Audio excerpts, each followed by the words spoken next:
મિત્રો, હું નિલેશ ફરી એકવાર આપનું હાર્દિક સ્વાગત કરું છું યુટ્યુબ ચેનલ નોલેજ ફેક્ટરીમાં। મિત્રો, તમે અમારી ચેનલ ઉપર નવા હોય અને સ્પર્ધાત્મક પરીક્ષાની તૈયારી કરતા હોય તો અમારી ચેનલને તમે સબસ્ક્રાઇબ કરી શકો છો, કારણ કે અમારી ચેનલ પર સ્પર્ધાત્મક પરીક્ષાને ધ્યાનમાં રાખીને વિડીયો અપલોડ કરવામાં આવે છે। મિત્રો, આવનારી તલાટી, બિન સચિવાલય અને જુનિયર માટે ગણિત અને ઇંગ્લિશના સ્પેશિયલ વિડીયોઝ પરીક્ષાને ધ્યાનમાં લઈને જ અપલોડ કરવામાં આવે છે, જેથી કરીને તમે 1 કલાકના લિમિટેડ ટાઈમની અંદર પણ પ્રશ્નોને સોલ્વ કરી શકો। મિત્રો, ગણિત અને ઇંગ્લિશના અને સાથે સાથે રિઝનિંગના પણ અમુક વિડીયો અપલોડ થઈ ચૂક્યા છે અને જે પણ બાકી રહેલા વિડીયોઝ છે એ એક્ઝામ પહેલાં અપલોડ કરી દેવામાં આવશે। અને સાથે સાથે બીજા પણ ઘણા એવા અગત્યના વિષયોના મહત્ત્વના જે પ્રશ્નો હશે એના વિડીયોઝ પણ અપલોડ કરવામાં આવશે। મિત્રો, હવે આપણે મુખ્ય વાત પર આવીએ કે મેથ્સ ઇંગ્લિશ બધા લોકોને, મોસ્ટ ઓફ લોકોને અઘરા વિષય લાગે છે અને જ્યારે આ વિષયની તૈયારી કરવા આપણે બેસીએ છીએ ત્યારે સૌથી વધારે કંટાળો જો આવતો હોય તો મેથ્સ અને ઇંગ્લિશ આ લોકો માટે માથાનો દુખાવો બની ગયા છે। અને ઇંગ્લિશ માટે આપણું જે માઇન્ડસેટ છે એવું બની ગયું છે, પણ મેથ્સ અને ઇંગ્લિશને સારી મેથડથી સારી રીતે શીખવામાં આવે તો મેથ્સ અને ઇંગ્લિશ એટલા રસપ્રદ વિષય બની જશે કે જ્યારે પણ તમે તૈયારી કરશો ત્યારે સૌથી વધુ મેથ્સ અને ઇંગ્લિશ વિષય કરવામાં આવશે। મારી વાત કરું તો હું જ્યારે મેથ્સ કરતો, મને મેથ્સ આવડતું છતાં પણ જ્યારે મેથ્સ વિષય આવતો ત્યારે કંટાળો આવતો। એવું લાગતું કે બસ અત્યારે થોડોક ટાઈમ પાસ કરી લઈએ, મેથ્સને થોડીક વાર બાજુમાં મૂકીએ, કારણ કે જે વિષયોમાં આપણને કંટાળો આવતો હોય ને ત્યારે આપણે એ વિષયને જલ્દી પીછો છોડાવવા માગતા હોઈએ છીએ। તો મારી પણ આવી તકલીફ થતી કે મેથ્સ આવડતું હોવા છતાં મેથ્સ વિષયમાં કંટાળો આવતો અને ટાઈમ પાસ કરવા લાગી જતા। પણ જ્યારે એકવાર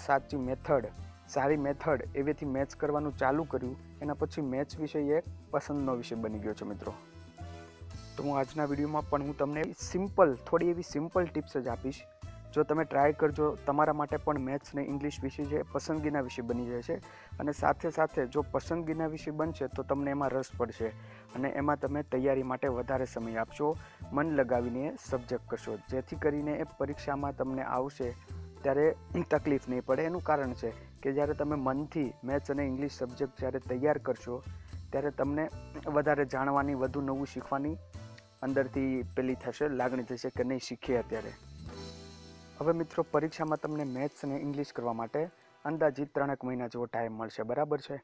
અને મેથ્સ અને ઇંગ્લિશના જો ચેપ્ટર જોવા જઈએ તો 10-12 ચેપ્ટર હશે અથવા તો 1-2 આમ તેમ હોય, બરાબર છે? તો ડેઇલી જ્યારે આપણે મેથ્સ અને ઇંગ્લિશની તૈયારી કરીએ ને ત્યારે એકસાથે લોડ નથી લેવાનો, કારણ કે હવે 10-12 ચેપ્ટર હોય એને તમે રોજ સમયગાળા દરમિયાન તમે જો ડિવાઈડ કરી દો કે હવે એક ચેપ્ટર છે તો એક ચેપ્ટર છે તમારે એક દિવસની અંદર પૂરું નથી કરવાનું, કારણ કે એક ચેપ્ટરની અંદર 3 થી 4 પ્રકારના દાખલાઓ પૂછાતા હોય છે। હવે 3 થી 4 પ્રકારના દાખલાઓ જ્યારે તમે કરી લો છો એના પછી એની પ્રેક્ટિસની જરૂર પડે છે અને જ્યારે પ્રેક્ટિસ કરતી વખતે પણ એવું થાય કે 3-4 મેથડ હોય તો મિક્સ થઈ જાય છે અથવા તો એ ભૂલાઈ જાય છે। તો શું કરવાનું કે તમારા માટે સમયગાળો તો પૂરતો મળી રહે છે આમાં। તો મેથ્સની અંદર રોજે તમે જ્યારે તૈયારીમાં બેસો ને ત્યારે એક મેથડ કરવાની અને એ એક મેથડની સાથે સાથે એ એક મેથડ ઉપરના જે દાખલાઓ હોય છે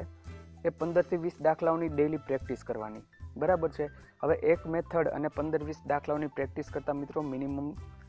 2 થી 2.5 કલાક જેવો સમય જાય છે, એનાથી વધારે ટાઈમ ના લાગે। અને આમ પણ મેથ્સ અને ઇંગ્લિશને તમે દિવસ દરમિયાન 2 થી 3 કલાક તો આપી જ શકો છો મિત્રો।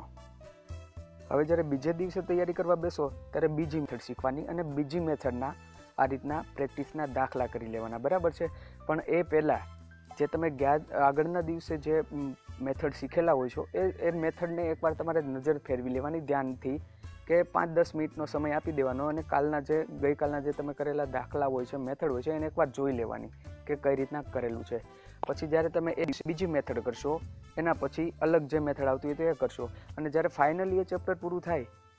ત્યારે ચેપ્ટરને એક સાથે જોઈને એ ચેપ્ટરની અંદર જેટલી પણ મેથડ આવતી હોય ને એ બધી મેથડના દાખલાઓ તમે એક સાથે પ્રેક્ટિસ કરશો, જેથી કરીને એ ચેપ્ટરની અંદર તમારે 2 થી 3 વાર રિવિઝન પણ થઈ જશે અને સાથે સાથે તમને યાદ પણ રહેતું થઈ જશે। અને જો તમે એક વિષયને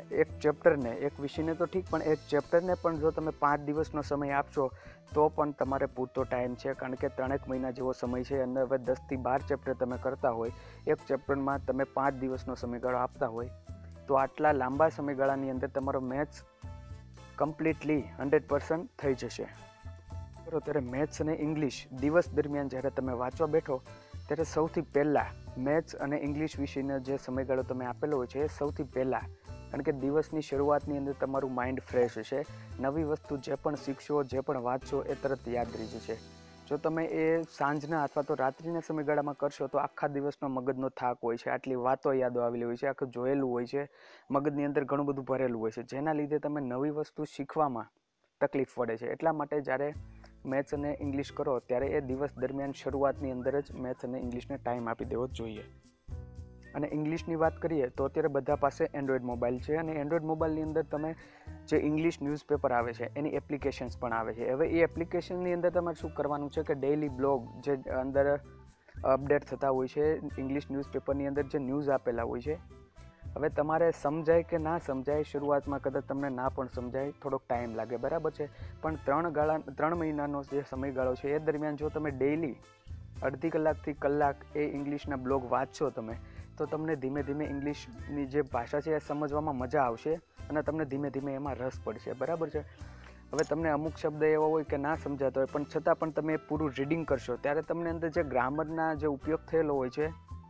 એ તમને ધીરે ધીરે ખબર પડવા માંડશે. કારણ કે 1 કલાકનું તમે વાંચન કરો, કમસે કમ 70થી 80 લાઈન તો તમે વાંચશો જ, બરાબર છે. તો 70થી 80 લાઈનની અંદર જે પણ ગ્રામર આવશે ને, હવે જ્યારે તમારી રોજ એ ગ્રામર ઉપર જે રોજ તમારી નજર જશે ને, અને પછી પરીક્ષામાં કોઈ પ્રશ્ન આવશે ને તો તમને ખબર પડશે કે યાર આ ગ્રામર છે અહીંયા ફિટ નથી બેસતું,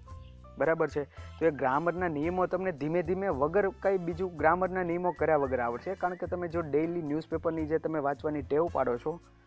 એના લીધે તમને ગ્રામરની એટલી સમજ ધીમે ધીમે આવી જશે. એમ છતાં ઇંગ્લિશ ગ્રામરના જે નિયમો છે એ રીતે